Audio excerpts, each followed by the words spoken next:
来由这个婚林关心内的心生活发展协会发起的无灵感，也就是无年灵感间的关怀活动，即天来到北港来举办，希望长辈会当借着活动，袂记哩家己的年龄，心态愈来愈少年，嘛愈活愈快乐。 今日老大人爱翕相，由婚林关新生活发展协会所办的无灵感关怀活动，来到北港的水路头文化园区，现场有专业的化妆师、甲摄影师来斗相共。协会佫邀请在地办桌业者，甲大家做健康的料理，这老大人拢真欢喜。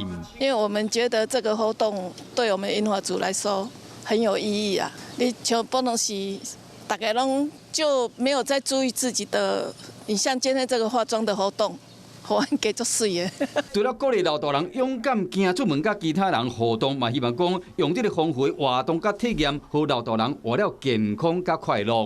我们希望是可以让我们的长辈，他可以勇敢的走出家门。希望老大人因为参加活动，袂记家己的年岁，为家己退休生活加添快乐。 Hello， 我是林仙怡。想要抢先掌握最及时的新闻资讯吗？赶快订阅、按赞、开启小铃铛，锁定华视新闻 YouTube 频道。